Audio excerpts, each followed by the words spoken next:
sense of those words. That was good. That went well. Yeah, the truest sense of it, which is amazing. And I'm really, it's lovely what we're establishing, and the relationship that and the bond that he's establishing with Isla as well is really special. I feel like he's really like right in the fire with me, and that's a good feeling. Yeah, we also had on the flip side of that, we had quite a lot of people leave comments around those who are pregnant now during this period, and so struggling with anxiety and worrying about actually delivering, going into hospital during this time, but also the not being able to, I suppose, go out and celebrate the pregnancy and buy things. And quite a few of them said that like the last time they'll have seen the parents, they didn't look pregnant or had only just found out, and potentially the next time they'll see them, they've missed the whole of their pregnancy journey, and they'll just have a baby. And that's quite difficult for some of them that said to really kind of get their head around that the next time they see the friends, they'll be a mum, and they've not been able to kind of enjoy the pregnancy journey as they thought it would be. Yeah, I think this is, again, it's it's coming to an acceptance of how reality really is right now. And I think that takes a lot of time on oneself and one's thoughts and feelings, because actually it's very, I have a phrase which is kind of, some people find quite difficult, but no hope on the boat. And you probably don't know, but I rowed across the Atlantic with my mum. So I spent 4 months with my mother in a rowing boat, right? Mm. So, it was pretty hardcore. So we have a massive experience of being alone in the middle of an ocean, facing storms as we've gone. And the one thing we learnt in that experience is that we spent a lot of time hoping for things to be different instead of accepting how things are now. And that is a difficult mindset to have. And hope is being bandied around a lot. The hope of this being over, the hope of things changing, the hope of going back to normal. The facts are, the reality is that things aren't going to go back to normal for a while, and it's a false horizon to kind of set a date for that. It only leads to disappointment and a lack of acknowledgement, really, that actually we are in the situation we are now. What can we do to be able to cope with that situation as it is, as reality is, rather than what we hope we want it to be? And I think as soon as we get into the no hope mindset, it gives us better tools to be able to cope with the situation and to be able to grieve and accept where we are now. That's really good advice, I think. It's that no expectations, no disappointment. Yes. I remember a guy saying that to me. I was working, it's just a side note, working on a film, and I was having real trouble actually, but honesty, taking an honesty pill right now, but difficulty with one of the actors, and I was like, why is he doing this? Why is he behaving this way? And this amazing crew member who was working on the film just turned around to me and said, no expectations, no disappointment. It was like, I've never forgotten that. It's really helpful, because we have all these projections of how someone should be behaving or what the situation should be like, and should, and actually is what it is, isn't it? Just it is. Yeah, definitely is what it is. And for those ladies who are pregnant right now, I can totally feel, the space they're in right now. I was very fearful of giving birth. I'd had post-traumatic stress whilst I was having IVF for my daughter. And so, I brought a lot of anxiety into my pregnancy. And this was before COVID even. So, there'll be women who are pregnant right now who've had difficult first-time births or even second-time births, and they'll be going into it with that added layer of anxiety. And anxiety is a really, really tough thing to manage, especially when you don't have your regular support network around you. And when it comes to anxiety, one of the things that I found really useful is, I don't know if you heard of gratitude diaries. Yeah. So to kind of write down what you're grateful for. So it doesn't have to be a long list, but when I was really struggling, I would just write down, even if it was just the sun is shining today, and that was all I could be grateful for in that moment. It was enough to remind me there is more to life than your brain telling you that everything's wrong or going to be wrong. Really quite useful, I thought. Yeah, I found journaling through this has been really helpful, and I've bought a little journal that I've been filling in every day, and the first 3 things on there are just list 3 things that you're grateful for this day. And like you say, a lot of the time it's just been that the sun's shining again, or for that nice coffee in the morning. Like if there's a day where I'm not feeling great, that actually really helps. So it's just the tiny little things that go, okay, that makes me feel a little bit better. And then just writing down all of my thoughts throughout the day and feelings. And I also think that'll be really interesting to look back on.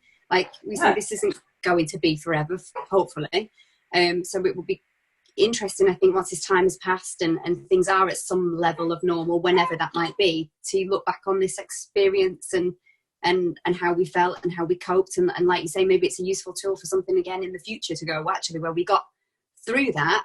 And now, you know, we can get through whatever the next life scenario might be, that whether personally or globally or whatever that might be. Yeah. And this is a great time of uncertainty, and we don't deal with uncertainty well.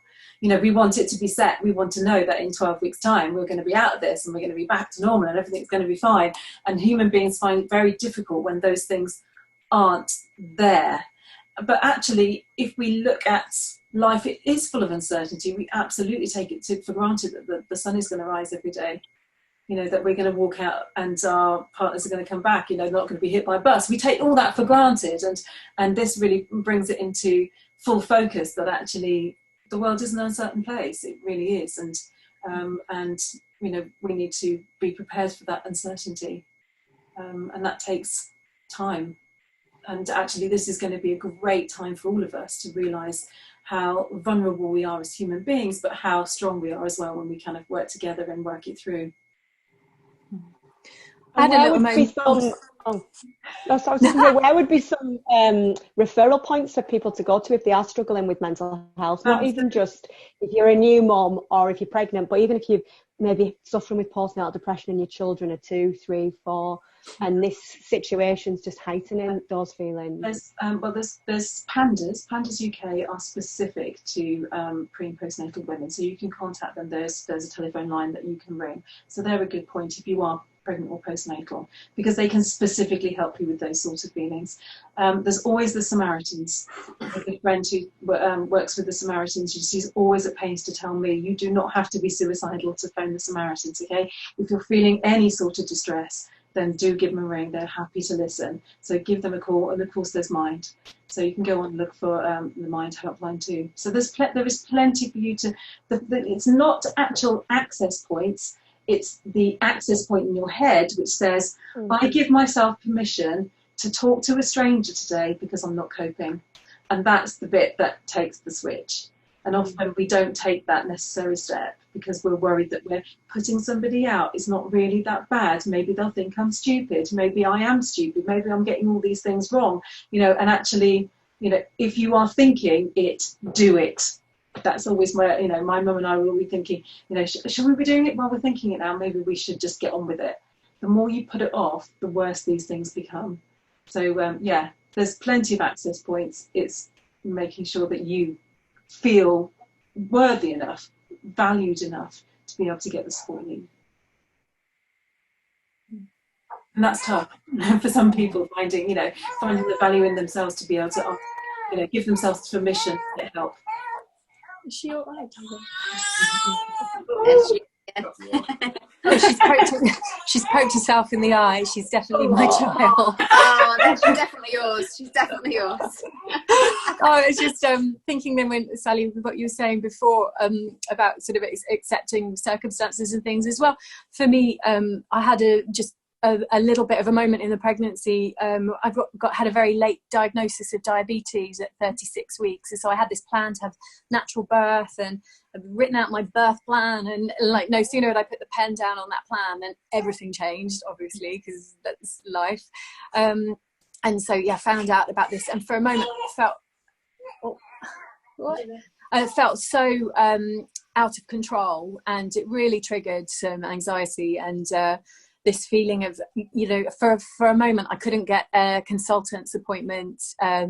I was 37 weeks when I got properly diagnosed with it, and I wasn't going to be able to see anybody for 3 weeks, so I'd be 40 weeks, but then I knew that I wasn't able to go to full term because I was huge, baby was huge, and with the diabetes it would be risky, and I had this real slipping through the net feeling. And like for me, I don't know, again, I sort of had to fight for myself in a different way. And I realized like I need to have some, with that out of control feeling, I don't know if this makes sense, but I needed to have a sense of agency with what was happening to me and what was happening to my body. And that even within these circumstances that felt out of control, it was important for me to get in touch with what I wanted and what I needed and to voice that. And that's not something, in all honesty, in my life, I've always found that easy. But I found this sort of strength. And I guess it was, you know, just that feeling of also fighting for me and what I wanted and needed, and also having my baby on board just gave a different energy. But that I would say to other mums, like even within these circumstances where, okay, there's you know, we need to surrender to the situation and let people help us and let people tell, you know, give us what we need when we're in the hospital and everything. I think still keeping in touch with what you want and what's right for you and voicing that is really important, even within this framework, if it's possible.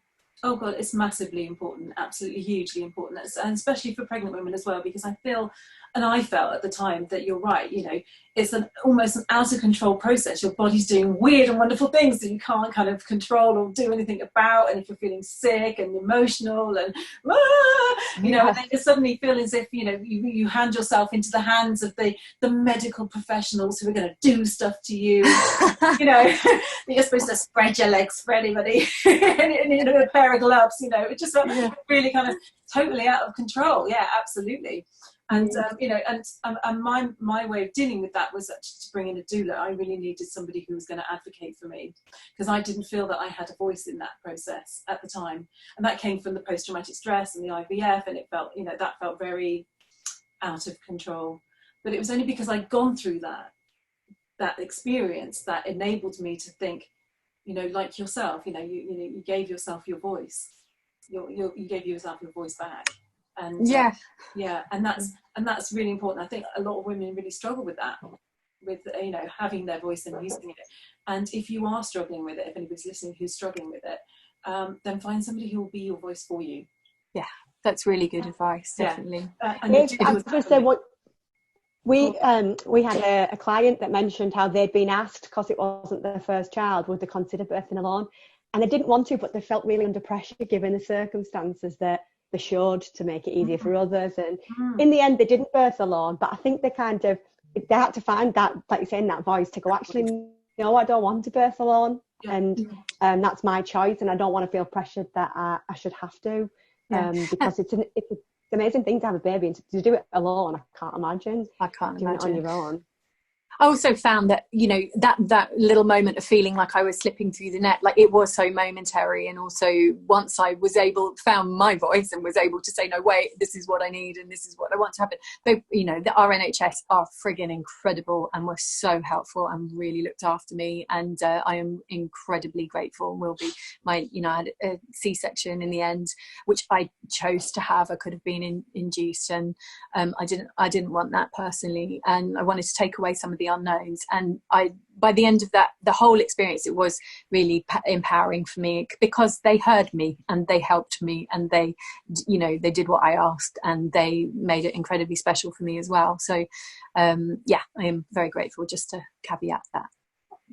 I think yesterday was International Day of the Midwife, and I know from our local hospital people were sharing stories of like births recently during this time, and just saying how amazing the midwifery team have been in supporting families through those that have birthed alone, those that haven't, those that have had difficulties and things, and how they've still made it a really special time for them, even though there's been masks on, restrictions in place and so on, that it's still been special. It is just in their bones to help you, and I think they'll try. You know, right now the vibe, what I'm understanding is, okay, we can't do this, but what can we do? How can we help you? How can we give you what you want and make sure you're safe and you're okay? And I think we're very lucky here. They're incredible. I saw your amazing post the other day, Ali, about the midwife that was with you, and that picture you put up was just beautiful. And and I think they're incredible, aren't they? And like you say, that person stays in your mind regardless of the scenario. They're there for you, and they're like your right hand man during that time. And you know, you've got your loved ones there, but they're your kind of like, I don't know, for me, I remember my midwife, and she was incredible, and I put all of my trust in her, like if I needed an answer to something, she was my answer. She was my reassurance. She was my guidance. She was my calm. Like, she was one that I could swear at when it was too much. And then, you know, it's incredible. And I think, like, regardless of the scenario, like you say, you experienced it during pretty much just as this was all kicking off. They're still there, and they're still there for you if that's what you want and need.